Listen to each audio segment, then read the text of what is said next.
ये देखो रसोई का हाल। हे राम, कितनी फैला रखी है रसोई। दीपक, रोशनी, इधर आओ दोनों जरा रसोई में। क्या बात है मम्मी, क्यों शोर मचा रहे हो? मैं वीडियो गेम खेल रहा हूँ। और मैं थोड़ी ब्यूटी टिप्स देख रही थी अपने फोन में। क्या हुआ मम्मी, क्यों आसमान सिर पर उठा रखा है? आसमान अभी सिर पर उठा कहाँ है, अभी तो उठेगा। ये सब क्या है? जब मैंने तुम दोनों के लिए रोटी और बैंगन का भरता बनाया था तो किचन में बर्गर और पेटिस के टुकड़े क्या कर रहे हैं? मम्मी, मेरे से नहीं खाया जाता बैंगन का भरता और रोटी। मम्मी, मेरा भी बैंगन का भरता खाने का मन नहीं था, इसलिए मैंने भी बर्गर और पेटीज ही खा लिया। और तुम्हारी दादी माँ, उन्होंने भी रोटी नहीं खाई क्या? मम्मी, दादी माँ बोली कि उनको चाय पीनी है, तो उन्होंने भी चाय के साथ बर्गर और पेटी ही खा लिया। मतलब मैं सुबह उठकर इतनी मेहनत करके सबके लिए नाश्ता रोटी बनाती हूँ और वो सब छोड़कर तुम लोग बाजार की चीज मंगवा कर खा लेते हो। आप कुछ नहीं बोलोगे? कोई बात नहीं अंजू, बच्चे हैं, कभी कभार बाजार का खा लेते हैं। वैसे रात के खाने में क्या बना रही हो? अरहर की दाल और चावल बनेंगे। अरहर की दाल और चावल का नाम सुनकर दीपक और रोशनी मुंह बनाने लगे और उन्होंने इशारे से अपने पापा से कुछ कहा। कुछ देर बाद एक फूड डिलीवरी वाला दरवाजे की घंटी बजा देता है। हाँ जी भैया, बोलो। आपके घर का ऑर्डर था। अरे हाँ, वो स्टफ्ड चाप और रुमाली रोटी मंगवाई है। अरे एक छोटा सा, समझ जाओ मेरा मतलब है।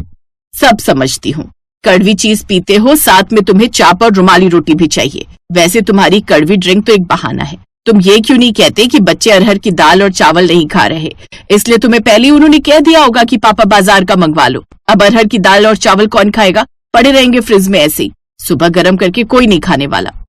अंजू गुस्से में बड़बड़ाती हुई कमरे में चली गई।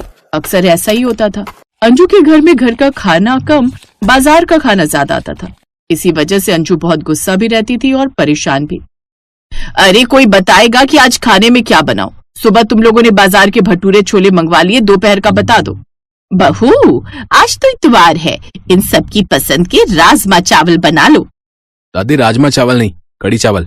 मम्मी, कड़ी चावल बना लो। हाँ मम्मी, कड़ी चावल ही बना लो। मैं भी कड़ी चावल ही खा लूंगा। ठीक है, तो मैं कढ़ी चावल ही बना लेती हूँ, पर खा लेना सब। अंजू ने बहुत मेहनत करके कढ़ी चावल बनाकर तैयार किए, पर कुछ देर बाद उसने देखा कि बच्चों ने तो मोट कचौड़ी मंगवा रखी है, क्योंकि बच्चों के दोस्त आ गए थे। तुम लोगों ने कढ़ी चावल नहीं खाने क्या? मम्मी, आप तो जानती हो मेरी फ्रेंड शीतल और शैली दोनों आ गई थी। मोट कचौड़ी पापा इतनी सारी ले आए थे कि पेट फुल हो गया।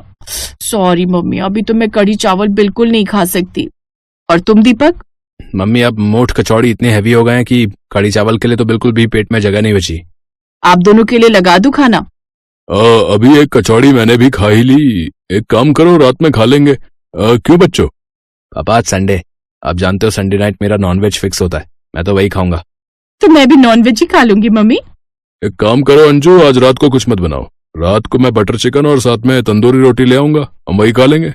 ठीक है, तो मैं फिर कढ़ी से ही रोटी खाऊंगी रात को। बहू, मेरे लिए तो रहने दो, मैं तो सफेद आइसक्रीम खाकर सो जाऊंगी। बच्चों ने बहुत मोट कचौड़ी खिला दी, उससे सीने में जलन हो रही है। कढ़ी तो बिल्कुल नहीं खा पाऊंगी।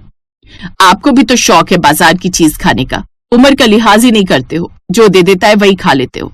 अब इतनी सारी कढ़ी और चावल क्या करूंगी उनका मैं? उस रात भी किसी ने घर का खाना नहीं खाया।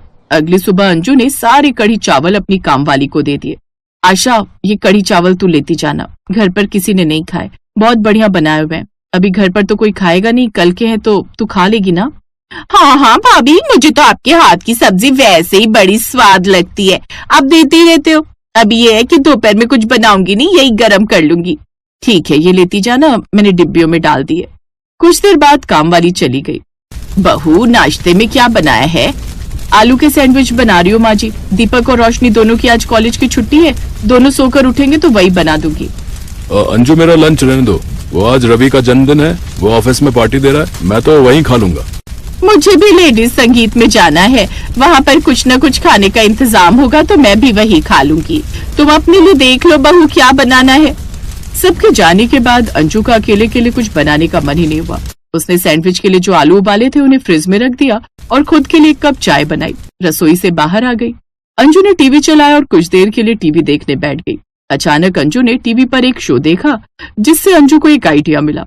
अगली सुबह सास सोकर उठी तो हमेशा की तरह चाय लेने रसोई में गई, पर यह क्या, रसोई के बाहर ताला लगा हुआ था और एक कागज दरवाजे पर चिपका हुआ था जिस पर लिखा था, आज रसोई बंद रहेगी। जी माँ जी, आपने सही पढ़ा, आज रसोई बंद रहेगी। वो क्या है ना, आप सब बाजार का खाना खाते हो और रसोई का खाना फ्रिज में रखा रहता है या फिर काम वाली को दे दिया जाता है। तो मैंने सोचा घर में बने खाने की बर्बादी करने से अच्छा है हम बाजार का ही खाया करें। इसलिए अब से हफ्ते में सिर्फ एक दिन रसोई खुला करेगी और वो भी मैं तय करूंगी कि किस दिन रसोई खुलेगी। बाकी आज के लिए रसोई बंद है। मैंने नाश्ता ऑर्डर कर दिया है, पूड़ी आलू आ रहे हैं। सब फ्रेश होकर गर्मा गर्म पूड़ी आलू का नाश्ता कर लो। आज संडे है, खूब एंजॉय करेंगे। बाहर का खाना मंगवाएंगे, मजा आ जाएगा। सब चुप हो गए क्योंकि अब तक जो वो अंजू के साथ करते आ रहे थे, आज अंजू उनके साथ कर रही थी। अरे यार, आज भी रसोई बंद रहेगी, ये क्या हो रहा है? मम्मी अब तो रसोई में कुछ भी खाने का नहीं बना रही है। बाहर का खाना खा खा कर मैं तो परेशान हो गया हूँ। अंजू के इस फैसले ने पूरे घर को झकझोर कर रख दिया। जो लोग अब तक रसोई के खाने को हल्के में ले रहे थे, उन्हें पहली बार एहसास हुआ कि घर का खाना क्या मायने रखता है। लो, अब 2 दिन तक बाहर से कुछ खाने का नहीं आ सकता क्योंकि हमारे एरिया के होटल और रेस्टोरेंट की हड़ताल हो गई है। अगले 2 दिन तक नहीं खुलेगा कोई भी होटल रेस्टोरेंट हमारे इस एरिया में। यहाँ तक कि कोई फूड का स्टॉल और ठेला भी नहीं लगेगा। तो पापा हम खाएंगे क्या? मम्मी ने तो रसोई बंद कर दी है। मम्मी रसोई खोल दो ना। क्यों? अब बाहर का खाना बंद हो गया तो मम्मी की याद आ गई। जब तुम सबके लिए मैं बढ़िया बढ़िया चीजें बनाती थी खाने की, तो तुम सब उन चीजों को मना करके बाजार का खाना खा लेते थे। अब जब बाहर से बिल्कुल ही नहीं मिलेगा 2 दिन, तो मम्मी से मतलब निकाल रहे हो। कितने स्वार्थी हो तुम सब। बात तो अंजू बहू सही कह रही है, गलती तो हम सब ने की है। अंजू बहू तो रोजाना ही 3 टाइम ताजा खाना बनाती है, पर हम लोग ही इसके खाने की कदर नहीं करते। सबके चेहरों पर पश्चाताप साफ दिख रहा था। अंजू जो हर दिन बिना शिकायत सबके लिए खाना बनाती थी, उसकी मेहनत और ममता को अब घर के हर सदस्य ने महसूस किया। पति ने उठकर अंजू का हाथ थाम लिया। अंजू, माफ कर दो हमें समझ ही नहीं आया कि तुम्हारा बनाया खाना सिर्फ स्वाद नहीं, तुम्हारा प्यार और प्रभाव भी होता है। अब से जो भी बनेगा वही खाएंगे और कोई भी बिना वजह बाहर का खाना नहीं मंगवाएगा। मम्मी, अब हम भी रोज वही खाएंगे जो आप बनाओगी। मम्मी, अब से कोई नखरे नहीं करेगा, जो भी बनेगा प्यार से खाएंगे। बहू, तू सच में लक्ष्मी है इस घर की, और अब हम सब मिलकर तेरी मदद भी करेंगे रसोई में। अंजू के चेहरे पर हल्की सी मुस्कान आ गई। उसे आज पहली बार लगा कि उसकी मेहनत की कीमत घर वालों ने समझी है। ठीक है, लेकिन अब हर रविवार रसोई हम सब मिलकर चलाएंगे ताकि मुझे भी छुट्टी मिले और सबको घर का स्वाद भी। और यूं अंजू के घर में रसोई फिर से खुली, प्यार, समझदारी और साझेदारी के नए स्वाद के साथ। अब घर का खाना सिर्फ जरूरत नहीं, सबकी पसंद बन चुका था।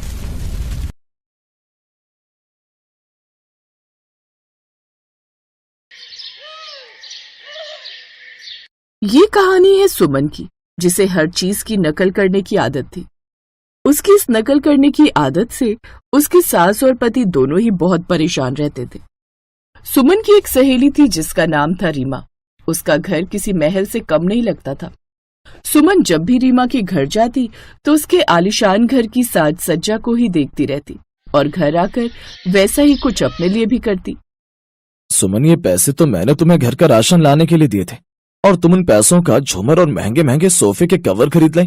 पहले भी तो इतने सारे सोफे के कवर और महंगे महंगे झूमर, पेंटिंग और सजावट का सामान लाकर घर में लगा चुकी हो, और कितना सामान लाओगी?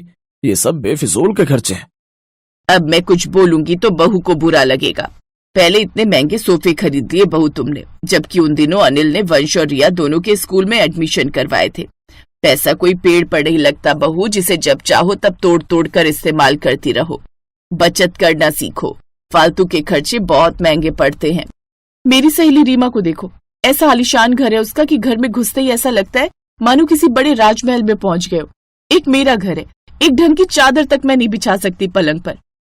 सुमन किसी की नहीं सुनती थी, उसके जो जी में आता था वो वही करती थी। एक दिन सुमन रीमा के साथ उसकी ननद पल्लवी के घर गई। रीमा की ननद पल्लवी बहुत पैसे वाली थी। पल्लवी, ये मेरी फ्रेंड सुमन है, इसका बहुत मन था कि मैं तुम्हें इससे मिलवाऊं, तो आज मैं इसे भी लेती आई। बहुत अच्छा किया तुम लोग, बैठो, मैं तुम्हारे लिए चाय नाश्ता मंगवाती हूँ। रामू, सबके लिए नाश्ता लेकर आओ। पल्लवी, तुम्हारी रसोई तो बहुत चमचमा रही है। पल्लवी की रसोई शीशे की है, इसी वजह से चमक रही है। अभी कुछ समय पहले ही पल्लवी ने नई शीशे की रसोई बनवाई है। हाँ, वो मेरी एक फ्रेंड है, उसकी रसोई शीशे की है। जब मैंने उसकी रसोई देखी तो मुझे बहुत अच्छी लगी, तो मैंने सोचा मैं भी अपनी रसोई शीशे की बनवा लेती हूँ। अभी कुछ दिन पहले ही नई रसोई बनवाई है। शीशे की रसोई देखकर सुमन का दिल ललचा गया और मन ही मन सोच लिया कि वो अपनी रसोई शीशे की बनवाएगी। घर जाकर सुमन ने इस बात की जिद पकड़ ली, मुझे शीशे की रसोई बनवानी है। क्या शीशे की रसोई?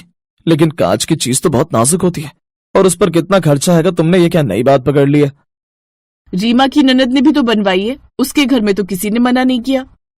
रीमा की ननद के पास पैसा है, वो अपनी सहूलियत के हिसाब से कुछ भी कर सकते हैं, लेकिन हम उतना खर्च नहीं उठा सकते बहू। अनिल अकेला कमाने वाला है और तुम ऊपर से उसे और खर्चे करने के लिए कहती हो। आप लोग बस बहाने बनाते हैं। मुझे भी अपनी सहेलियों में इज्जत चाहिए, और वो तभी मिलेगी जब मेरे घर में वैसी चीजें उपलब्ध होंगी जैसी मेरी सहेलियों के घर में होती है।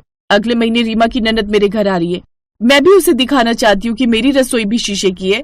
सुमन किसी भी हालत में मान नहीं रही थी, उसे शीशे की रसोई बनवानी थी और वो इस बात के लिए रोजाना तंग कर रही थी।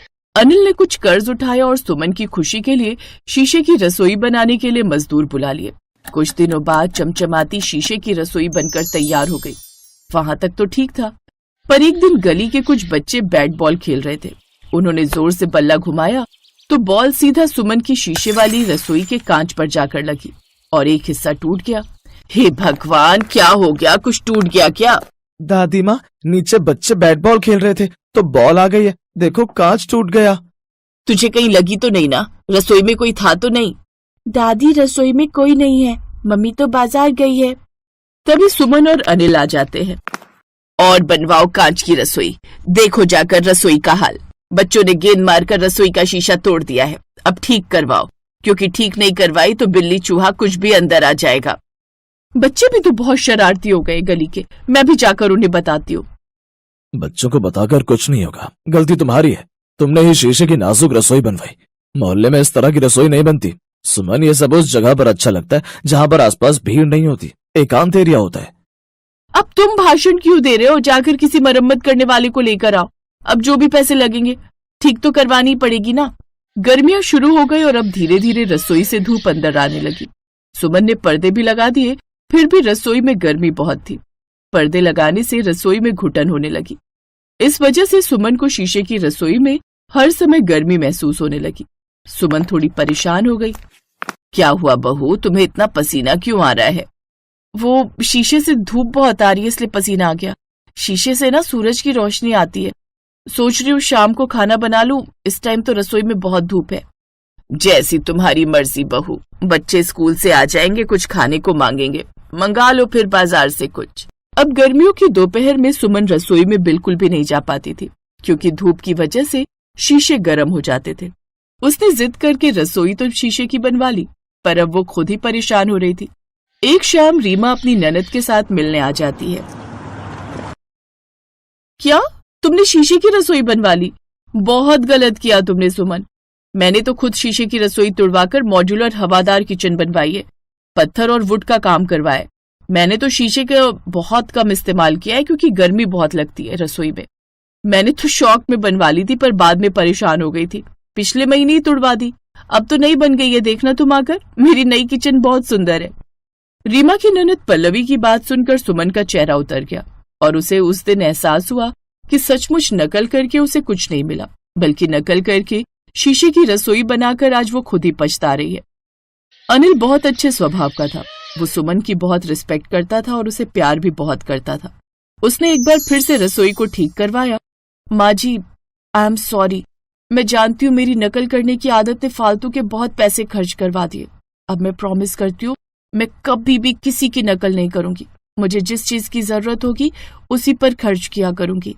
ये हुई ना समझदारी वाली बात बहू, हमेशा खुश रहो। उसके बाद से ही सुमन ने अपने नेचर को चेंज किया और दूसरों की नकल करनी बंद कर दी। अब जिस चीज की जरूरत होती थी सुमन उसी चीज के लिए पैसे खर्च करती थी।